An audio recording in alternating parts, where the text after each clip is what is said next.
Israel dilanda krisis. Kota Tel Aviv berubah mencekam setelah serangan Iran. Bangunan rusak, warga bertahan di tempat perlindungan. Namun yang paling mengguncang justru datang dari rakyatnya sendiri. Ratusan turun ke jalan menolak perang Benjamin Netanyahu, sementara dunia mulai menjauh. Ironisnya, di saat Israel menghadapi ancaman eksternal, retakan internal justru semakin dalam. Apakah ini awal runtuhnya kekuatan politik Israel atau hanya fase sementara sebelum bangkit lebih keras? Di video ini kita akan bongkar 3 krisis besar yang saling terkait. Jadi pastikan kamu simak sampai akhir. Inilah fakta Israel di tengah krisis internal dan isolasi politik global bagian kedua. Krisis internal Israel bukan lagi sekadar riak. Ia berubah menjadi gelombang besar yang menghantam dari berbagai arah sekaligus. Di tahun 2026, jalanan Tel Aviv dan Yerusalem dipenuhi demonstran yang membawa satu pesan utama, hentikan perang dan tolak wajib militer. Aksi ini bukan kecil.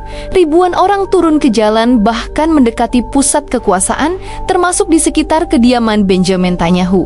Ini menandakan bahwa ketidakpuasan sudah menembus batas, bukan hanya kritik di media sosial, tapi langsung ke jantung pemerintahan. Yang menarik, penolakan tidak hanya datang dari kelompok liberal atau aktivis anti perang, tetapi juga dari komunitas ultra-ortodoks atau Harib. Mereka secara terbuka menolak perintah wajib militer, bahkan bentrok dengan polisi, karena merasa perang ini bukan bagian dari keyakinan mereka. Disinilah ironi boleh terlihat. Di saat negara sedang menghadapi ancaman eksternal, justru solidaritas internal yang diharapkan muncul malah retak. Alih-alih bersatu, masyarakat Israel terpecah dalam sikap terhadap perang. Ketegangan ini semakin diperparah oleh konflik politik di dalam pemerintahan. Koalisi yang dipimpin Netanyahu terus mendapat serangan dari oposisi. Tokoh seperti Yair Lapid yang merupakan pemimpin oposisi Israel dan mantan Menteri Luar Negeri, Israel secara terbuka memperingatkan pemerintahan saat ini mendorong agenda ekstrem dan memperdalam perpecahan. Bahkan di tengah situasi perang menuju bencana keamanan, parlemen tetap membahas kebijakan kontroversial yang dianggap tidak sensitif terhadap kondisi darurat nasional. Artinya, konflik tidak hanya terjadi antara rakyat dan pemerintah, tetapi juga di dalam elit politik itu sendiri. Ini menciptakan kesan bahwa kepemimpinan Israel saat ini tidak solid, bahkan di saat krisis.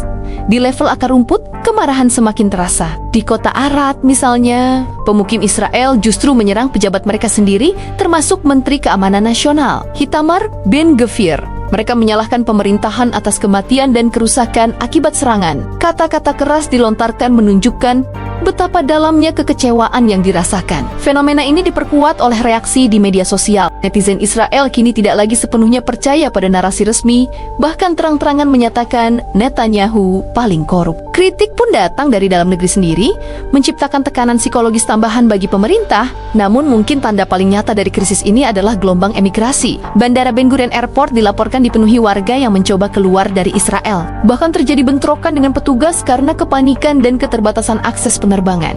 Krisis internal Israel hari ini bukan berdiri sendiri. Ia adalah hasil dari akumulasi tekanan, perang yang berkepanjangan, kebijakan yang kontroversial, dan ketidakmampuan membangun konsensus nasional. Dan yang paling mengkhawatirkan, semua ini terjadi secara bersamaan, menciptakan situasi yang semakin sulit dikendalikan. Retakan di dalam masyarakat akhirnya merambat ke jantung kekuatan Israel sendiri. Militer yang selama ini dianggap tak tergoyahkan, di balik citra kuasa Israel Defense Forces atau IDF, kini muncul realitas yang jauh lebih rapuh. Perang panjang, tekanan tanpa henti, dan paparan kekerasan ekstrem mulai meninggalkan jejak yang dalam. Bukan hanya di medan tempur, tapi juga di dalam pikiran para tentaranya. Salah satu isu yang paling sensitif adalah spekulasi bahwa jumlah korban di tubuh militer tidak sepenuhnya transparan. Ada dugaan bahwa sebagian kerugian, terutama di level komando atau unit strategis, tidak diungkap secara terbuka. Informasi yang beredar menyebut adanya serangan yang menargetkan fasilitas penting,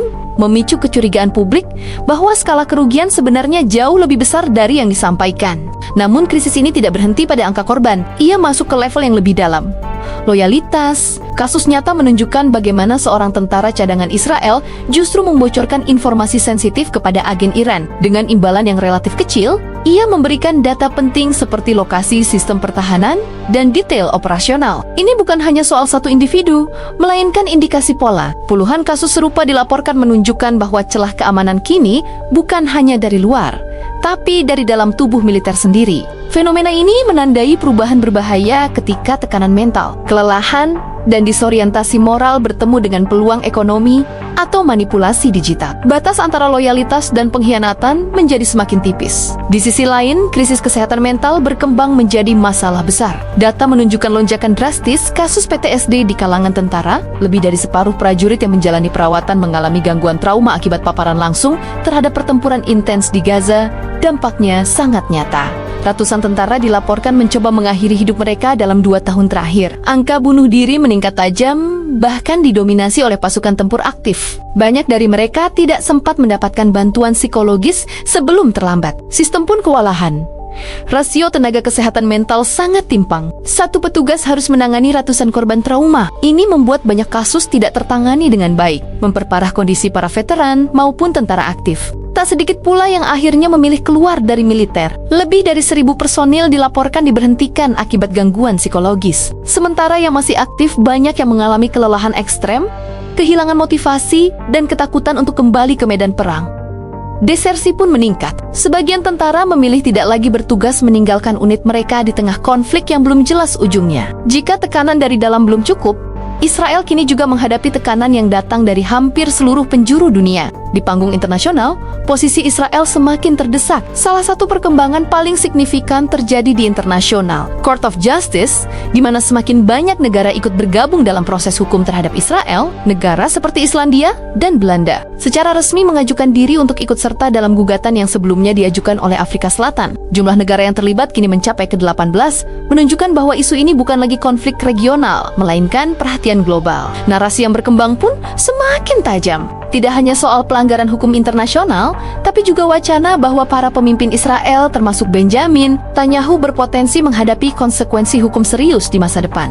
Tekanan ini juga terasa di forum global seperti Dewan HAM PB di Jenewa. Dalam salah satu sesi, anggota parlemen Hong Kong, Dominic Lee, secara terbuka mengkritik standar ganda barat terhadap Israel. Pernyataannya tajam dan kontroversial, menyebut bahwa isu hak asasi manusia seringkali digunakan secara selektif. Kritik seperti ini mencerminkan perubahan nada dalam diskursus internasional. Bahkan dukungan terhadap Israel tidak lagi solid seperti dulu.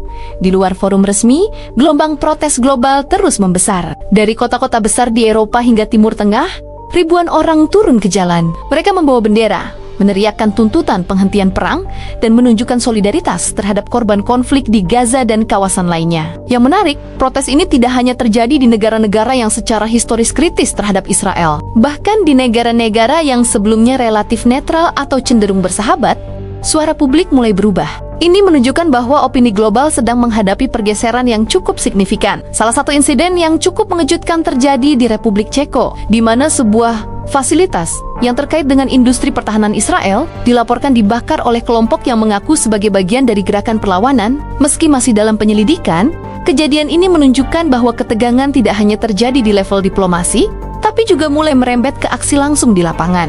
Dalam situasi seperti ini, Israel tidak hanya harus menghadapi musuh di medan perang, tapi juga menghadapi opini dunia yang perlahan berubah arah. Dan itu bisa menjadi tantangan yang tidak kalah besar. Di tengah tekanan internal dan isolasi global, Israel menghadapi pilihan sulit, mempertahankan kepemimpinan saat ini, atau membuka jalan bagi perubahan politik. Keputusan ini akan menentukan stabilitas jangka panjang, kepercayaan publik, serta posisi Israel di dunia. Apakah bangkit kembali, atau semakin terjebak dalam krisis yang berlarut?